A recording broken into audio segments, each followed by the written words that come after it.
Okay, here we go. Three, two, one. If I can do it, then you can do. Oh, team together and we'll make it through. I've been going solo for all too long, and it's time to move on. ADHDers, ADHDers, ADHDers, ADHDers. Welcome, everyone, to another episode of ADHD Explorers, where we unravel the mysteries and explore the triumphs of living with ADHD. I'm your host, Addie. And I'm Benno. Today we've got a fascinating topic for you, something that's been buzzing in the tech world lately. We're going to talk about the use of ChatGPT, the language model developed by OpenAI, and how it may impact the ADHD community. Absolutely, Ben. It's an exciting and potentially game-changing development. So let's dive right in. Benno, have you had any experience using ChatGPT? Yeah, I've given it a spin a couple of times. It's freaking awesome. The ability to generate anything you want, it always blows my mind. And I can see how it might have pros and cons for people with ADHD, you know?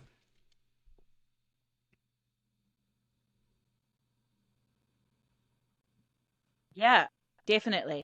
On one hand, you've got the conversational nature of ChatGPT, which could be a helpful tool for individuals with ADHD who struggle with organization and planning. It could act as a Yeah. digital assistant, right? Yeah, like I think one of the really good uses of ChatGPT could be to brainstorm ideas, create to-do lists, or even draft emails. Like it could be a virtual companion for those minds when for those moments when your mind just feels like a whirlwind, you know, when you're overwhelmed. Yeah, that constant chatter in our heads that sometimes makes it hard to focus on one thing. Having an external tool to organize our thoughts could be a game changer. Yeah, so that's what we're going to explore today. And there's like so many ways. Like this is a brand new tool we've never had in human civilization before. It's almost like we have this like intelligence. And so like, okay, we have ADHD. How do we use this to like improve our lives?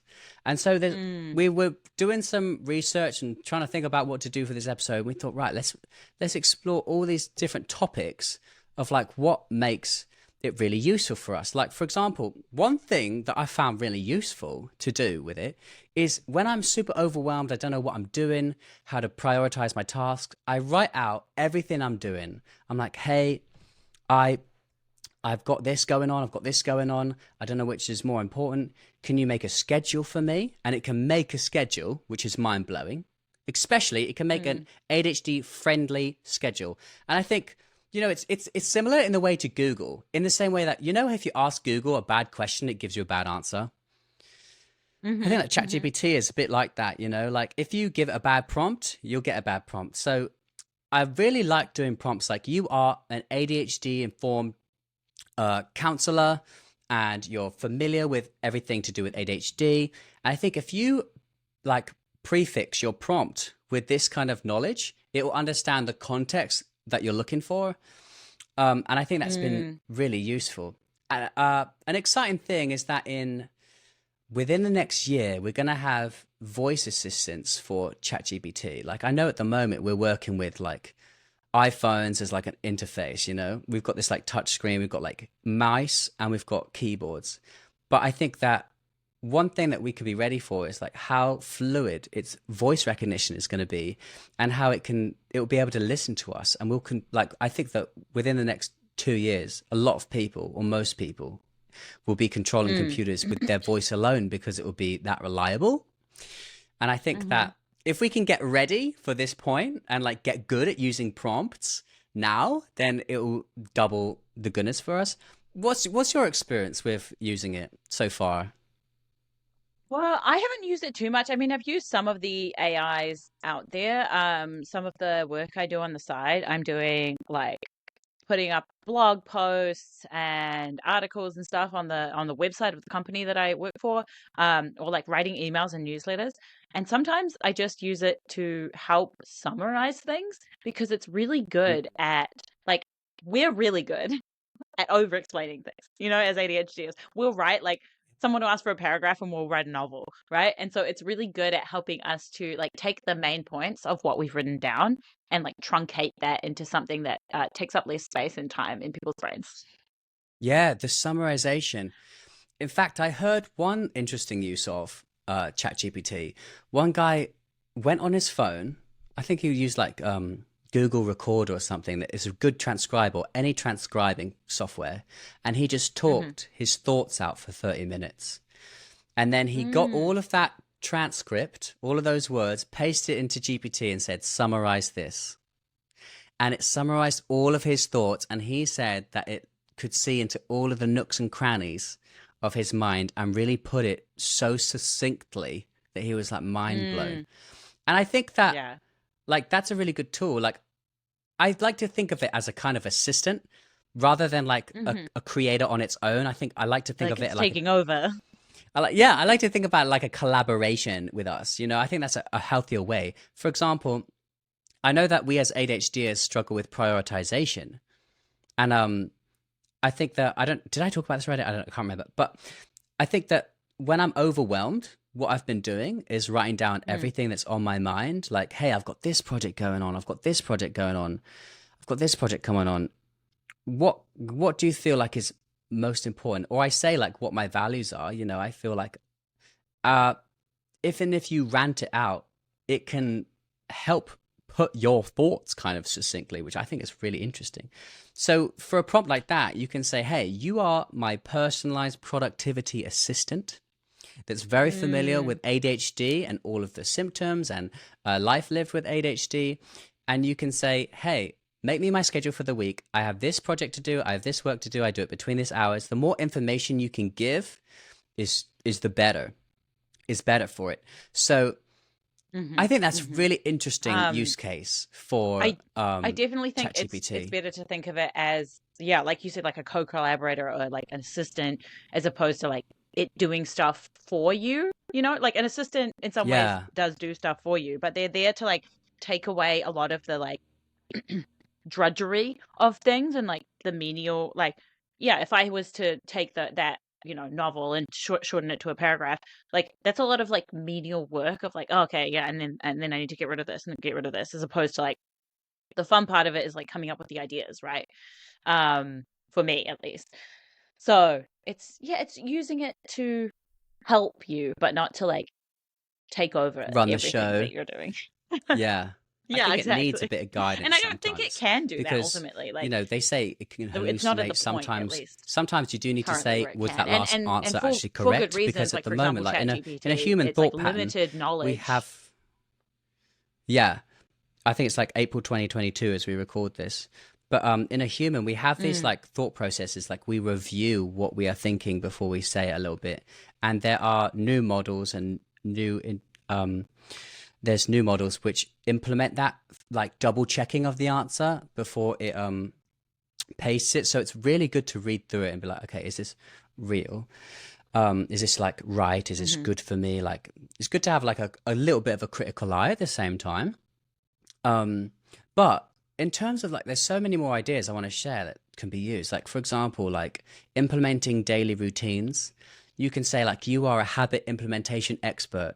Help me start a habit of running, for example, or a habit of meditation, and make it ADHD friendly. You are familiar with all the ways that ADHD affects someone's life. Tell me how to implement a daily or mindfulness more in my life, or a daily meditation routine, or help me fall asleep better at night. Give me some tips. If you don't want a rambling answer, you can say in bullet points, or or can you describe this in a nutshell? And that makes it super succinct with no rambling, which is also really handy. It's just so crazy. It's like we're talking to this wizard or something that is all knowing. It's such a new thing, and so I'm so glad we're exploring it. I find it really interesting this is a really fun way. You know how sometimes we can just forget the name of a movie or a song, and we're like, oh, I know it's got this guy in it, it's got the actor in it, or there's a certain line you remember. If you can say it as a prompt, hey, help me remember this movie. It's got Joe Pesci, and he says like this line of, hey, get out of here, you punks, and it will tell you the name of the movie. Isn't that bonkers? So that's actually like really useful use. Can you believe that? We have You that like can't tip do of the that. tongue. Yeah, we can remember aspects sometimes, but not everything. Yeah. And so, like, I think that's bonkers. Like, because you can't do that on Google. You know how on Google you search something? And I love doing this use, actually. This is a really random point, but this is the way I found it most helpful. You know, on Google, you Google something, but then you have to, like, oh, it's got an article, and then you have to click the article, you have to close all the ads, and then you have to scroll down past the rubbish, and then finally you get your answer somewhere in there. If you ask Yeah. Yeah. ChatGPT, it's just like, bam, here you go. So much so that after I type in these questions, I'm like, is that it? Is that all I have to do? Like, oh, that's the answer? Oh my, it blows me away. Like how fast I get the answer. It increases that time. So as a study tool, I think it can be very useful. Like obviously, as a study tool, you have to be a little bit critical still, I think. But in Yeah. 3 years, who knows? But Yeah. but for learning about, like, I've been learning about different things going on in the news. You like to contextualize them, like tell me about this, tell me about that. I think as a tool to kind of be like help me understand. Well, it just helps you understand anything. That's what's bonkers. I love using it as a research tool because, like, in books, even the knowledge doesn't react to you. Like the knowledge is just waiting for you to find it. It's like a treasure hunt rather than it's like you're talking to a person in the sense that it can bring up the exact piece of knowledge you're looking for. Like let's say you're learning about game theory or learning about muscle groups in the body. You can just be like, okay, what muscles connect to this? Or tell me about this part of game theory, and it will just tell you the very answer straight away without doing all the legwork of scrolling through those books. And so it does have a bit of rabbit hole potential, yeah, but Oh, for sure. Yeah. it's a fascinating tool, like, to get to terms with. What uses are you excited for?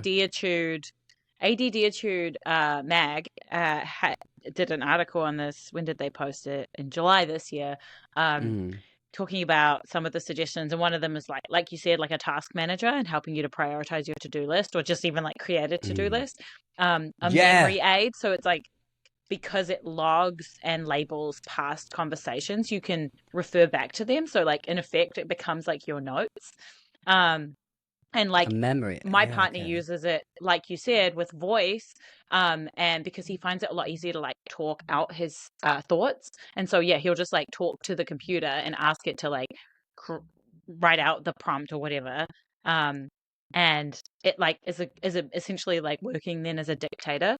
And one here that was like, I had not thought about this, was for a job search, prompt ChatGPT with a job description, and it can create a cover letter and help you make a resume stand out. Wow. That's So crazy. It's very I think that personalized, and is going to be using that one potentially. yeah, that's what's so crazy. Like, it's so personalized that you can get the exact answer that you are looking for. Like at the beginning, before it had the filters on with therapy, I would tell it about my life, and this isn't like recommended, but I would tell it about my life, and I'd be like, "What would you recommend?" Almost like a therapist. And now it's like when you prompt it any of those questions, it's always talks about like, oh, make sure you see a therapist, make sure you see a psychiatrist. Like it doesn't want to replace those people, but I know that from reading people's experiences with ChatGPT, that a lot of them have found that really useful to just kind of get like a second perspective. Like a lot of people can't afford therapy, and so like I'm not officially recommending this, but I think that it was really interesting, like seeing how it reacts to your like life and your story. You know what I mean? And be like, what would you do? I'm overwhelmed. Help me manage my tasks. It made me a whole schedule. I gave it its project. I gave it my projects that I was working on, and it gave me a whole schedule that was ADHD friendly. And I just thought that was absolutely bonkers. Can you believe that? I also think it's really good for being a collaborator in a kind of creative field. So that if you're writing a story, you don't, I feel like you shouldn't get it to write the story for you just yet. Well, you can if you want to just have a fun story, but it to generate ideas, it's freaking very interesting because it can give you a million ideas almost faster than you can think of them yourself, you know? And I think that's really damn cool. So it's just, I'm blown away by how many things it can do. Like, here's some more little ways. One of the people on the OpenAI team was very passionate about making it a mindfulness mentor, or to be able to be like, imagine if you had the best meditation coach in the world right at your fingertips at anywhere you went. Well, when they were designing like all the different ways it could act, they because he was one of the leads on the team, he made sure that it could be a really good like mindfulness mentor or meditation coach. So it's actually like freakishly good. And especially for ADHD, you know, when emotional turbulence is doing its dance, you can be like, hey, can you give me some breathing techniques? I'm emotionally overwhelmed. And it can just help so much with that. I was watching the South Park episode, the new South Park episode, the other night, and then there's a bit where one of the guys jokes like, he's like, "Oh, I'll help you out. I'll give you free therapy." He's like, "I don't need therapy. I got my therapy AI bot." We really do these days. Like, isn't it mind blowing? Um, One thing you can say is like you're my ADHD like coach. Always help me celebrate small wins, and then one thing I like to do is like while I'm doing a project, I like write in, okay, I've just finished this part of the project. And because I've told it previously to celebrate each small wins, it's like, oh, well done, Ben. And I'm like, oh, dopamine. Yes, give me the dopamine. So that's dope. Also, just like learning Yeah. random skills. Like one example I just saw was social skills training. So I think that's really good. Like uh, to just like learn anything in a safe environment like that. You know, you've got like a personal confidant. In fact, that was another idea that I'm sorry, I'm just like blazing ideas in your ear holes Yeah. right now, guys. But I'm very excited. Um, to be a personal confidant with kind of like self-awareness. I know I talked a bit about how you can use it as a kind of counselor, but I think like when we journal and using it for journaling, I think that you can write out your thoughts and it can really help you like reflect on different aspects of your life and like bring them to the surface in a way that You like could, maybe pure journaling doesn't have. yeah, you could probably ask it to look for trends because you know when we've talked about journaling before, we're like, oh, and you start Whoa. to notice when there's trends because you start writing about the same thing over and over again. But you could actually like if you're not seeing them yourself, potentially, you could be like, hey, Chat GPT, can you see some trends in the last Wow. five entries that I've written or something like that? Like patterns. Idea. And another way that you can like use it for journaling is asking for prompts for journaling. So sometimes when we are trying to journal, like I haven't been journaling in a while, and when I get restarted, usually I like to have prompts. So it'll give you like a sentence or five sentences of like, oh, write about how today made you feel, write about like how you're thinking about the future, da da da. And it gives you just like some starting points to move off from. Damn. Yeah, it really it's like it helps us reflect intentionally. Like I feel like this like these podcasts, you know, they're kind of like intentional reflections on certain subjects and after we talk about these things, I'm thinking about it more in my own life. And so I feel like Mm, it's almost like you can intentionally reflect with ChatGPT as a kind of listening ear. I feel like a lot of the time we need to be heard and we need to kind of like get our thoughts out in a crystallized form rather than like a mm. sporadic wild form. And so the fact that it can see trends and patterns in our own like output is freaking mind blowing. Yeah. Weren't you saying something Another about suggestion, yeah. yeah, that ADD had was like in the kitchen. So if you're like having trouble thinking about different things to cook, you can give it like a bunch of ingredients that you have and ask it to generate a recipe while you're like, oh, how do I make this vegan? And then it can suggest, or even like meal planning because we really struggle to like think ahead, but meal planning is really useful for us to know that we have food available that we can just heat up. So you can ask it, be like, create an easy meal plan for the week that is vegan or something, like, And boom. then at the end, you could say, write me a shopping list for that meal plan. And it would just Yes, do it. And you can yes. copy and paste it into your notes on your phone. Damn. I honestly don't think we've scratched the surface of all Yeah. the different possibilities, but I hope you listeners get some inspiration from this. And like, hey, if you come up with Yeah. some good ideas of how you want to use it, send it to us on our ADHD Explorers Instagram. Let us know if what you found that has like really helped you and ways Hmm. you've used it. And we look forward to reading those. We'll probably do a second And episode with everyone's ideas. yeah, I think a final like way that you can use ChatGPT is in creative realm. Like when you're struggling to come up with ideas, you can use Yes. Oh, ChatGPT to same. help generate prompts. Which we have something to tell you, guys. Oh, yeah. The intro that we read, that was generated by ChatGPT. Isn't that mind blowing? Yeah, We I were just put in like, a prompt. I was like, write a 20-minute episode about ChatGPT and ADHD, and there you go. and we even asked it, hey, give us, we run an ADHD podcast. What are some ideas of how ADHDers can grow and learn from using ChatGPT? And it gave us some of the ideas that we shared with you. Isn't that like And there you go. bonkers? That's how Boom. agile it is. So, you know our secrets now. I hope that helps you, inspires you. Check out ADHDers.com for a bunch of pay as you feel ADHD content that we just want to help people learn and grow from. And let us know what you think about how it's making value in your lives. Thanks very much. See you in the Yeah. next one. Thanks. We love Bye you. Bye, bye. bye, bye, bye.